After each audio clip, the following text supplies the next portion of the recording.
There's another planet in the solar system that they call Nibiru that was captured and moves like a comet in a 3,600-year orbit. Our own astronomers know it's out there. They call it Planet X. It has gravitational effects on the outer planets. They can't find it because it's so far out. Ancient Sumerians and what they had to say about it are correct. And what they say is that there's another planet in our solar system that was captured by our solar system as the solar system was forming. Sumerian records indicate that they began their counting not from the sun, but from a planet on the outside of the solar system. But most surprising was the inclusion of one more large planet as the 12th member of our solar system. The launch of Pioneer 10 in 1972 ushers in the era of deep space exploration. The craft journeys beyond the outer known planets, sending back data that is used to seek a possible 10th planet. 14 August 1978, which was just about 6 weeks after we discovered the fact that Pluto has a satellite. Once you have a satellite for a planet, you can determine how heavy it is. It turns out Pluto is very much smaller and lighter weight than we had thought, which meant that Pluto has no influence, no appreciable influence on the motions of the planets Uranus and Neptune. At that point, we voiced the hypothesis that this means that there is at least one yet to be discovered planet in the outer reaches of the solar system. Over the past 2 decades, physicists have joined astronomers in the search for the mysterious Planet X. One of the things we did in 1978, having made this prediction that there was an additional planet, 10th or 12th, depending on your point of view, we sort of put our money where our mouth was, as it were, and we went out and we started looking for this thing. We've been able to refine the search area somewhat, get it rather narrowed down. We do our predictions based on the observed anomalies in Uranus and Neptune. We actually are currently looking down in the region of Centaurus, which is just south of the constellation Libra. But if it is in the kind of orbit that we describe here, it would have to be a planet that would have a mass something like 3 to 5 times the mass of the Earth. This would put it intermediate between the gaseous planets like Uranus and Neptune and the terrestrial planets that we have in the inner part of the solar system. So if this planet turns out to be in a 3,600-year orbit, then its mass will be correspondingly larger. This one here is a map of the solar system as we know it. The inner planets, this is the orbit of planet Pluto. And this here is the orbit that I have proposed for the 10th planet. And here's where we think it is right about now in its orbit. If Planet X exists, we are not alone.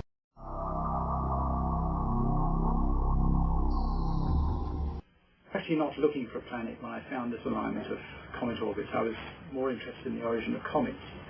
And I just came across this alignment and couldn't explain it. And so I was eventually forced into the opinion that there is this planet out there in a most unusual position. I can only assume it's a massive body because it's perturbed all these comets. So it might be a recent arrival into the solar system. The idea of a new planet seems to fascinate absolutely everybody. But I think more than half of the emails that I've had have been about this proposed planet. I forget if it's called Nibiru or... The theory is that there's another planet in our solar system. The ancients called it Nibiru. There's actually 54 different cultures that have names for this, not just Sumerians. Sumerians just being the oldest. And they say there's a race of beings that live on this planet that goes around our sun, then goes out around another brown dwarf. You know, our solar system is binary. Are we going to be collided with something that's hurling out of space towards us? And we can go in our last 20 minutes to what you can conclude to be the evidence for that. But I just wanted to make our guests and our listeners familiar with the theory of Planet X per se. Thanks. I'd love to get into that. Okay, well, we'll do that immediately we come back from this commercial break. Okay, back to Robert Siefer and a description of Planet X, please. Yeah, there's another planet in our solar system. This planet has a 3,600-year orbit, passes by Earth every 3,600 years. all the talk of, apocalypse or some, Jesus says there's going to be earthquakes in the end times, or Edgar Casey giving predictions, or, this is the cataclysms that everyone's talking about, the Mayan cycles, the Mayan calendar. I mean, this is what we're talking about. And you're thinking this is to occur when? Next year? Well, unfortunately, I can't pinpoint it to a date, but Robert, on one thing. Sure. I do agree with the part that you said about the Earth reversing. Peter Warlow wrote a book back in the early 80s called The Reversing Earth. No question about it. And he showed that the Earth has, its magnetic field has shifted many times, and that he says that there's real evidence, and you mentioned some of it just a moment ago, But the that's question is, one of the reasons for the climate changes. So I do see that, and I also want to point out in the book of Revelation, it states that when these cataclysms happen, how the earth will tremble and quake. But in the book of Isaiah, it says that the earth will roll up as a scroll. So that indicates that it will tip over on its axis. So your idea that the earth tipping over on its axis can cause these problems is, I agree with you completely. The idea of this parallel planet, I've not seen evidence of it. I'd like to look into it further, but I've seen nothing that proves it. Well, interesting as can be. yeah, I have come across a few newspaper articles on this, but what exactly is Planet X supposed to do? Well, like I said, it causes a pole shift. Now, it doesn't have to collide with us because of the gravitational attraction of this larger body? Exactly. Just as if you took two magnets next to each other, they influence each other. Okay. Planets are like big magnets. Mm-hmm. Sure. Now, as far as the current Earth changes, this is the first indicator to look at. What's causing all these Earth changes? Scientists are saying that cow flatulence, the gas from cows, or, the methane, is depleting our atmosphere, our ozone, and this is causing global warming. That and pollution gases. But we have increased volcanism. We have increased. My panel operator contributes to that. Yes, we have. The caps on Mars are melting. The polar caps. Cow gas has nothing to do with Mars. This has nothing to do with pollution. You see, there's effects happening all over the solar system. Now, all sorts of things could be going on simultaneously with independent causes. Well, things don't just happen; they're caused. Yes. Where is this planet X? What about these sightings, Robert? That would be interesting too. Well, exactly. Where is it? How far is it from us? Is it approaching us? What's wrong with NASA, and why haven't they told us about it? Mark Hazelwood made the point that, why would anybody invest in any shares? What would happen to the stock market if we announced that there was to be a collapse or the disaster in the critical here. When? Well, that's exactly right. I'd say probable this decade, and definitely within our lifetime.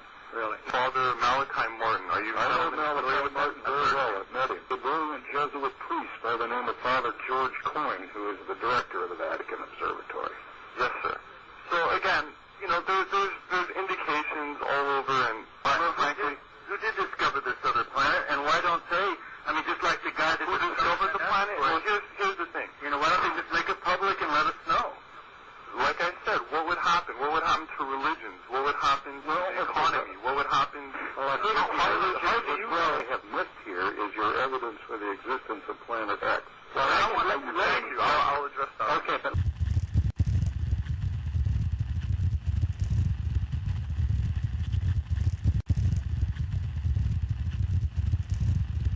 the Vatican has a very, very great deal of power. We've talked about it. They have, whether they admit it or not, a great deal of political power all around the world. One of the things that they did fairly recently was they muscled, and I do intend to use that word, they muscled their way onto a mountain in Arizona, Mount Graham, and they built an observatory on Mount Graham in connection with an Arizona university.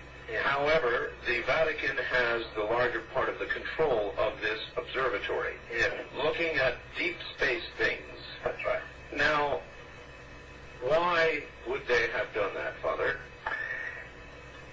Because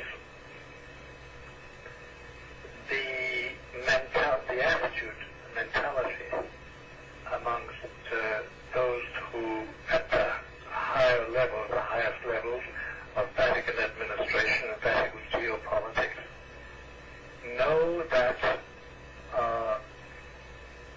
now knowledge of what's going on in space and what's approaching us could be of great import in the next 5 years.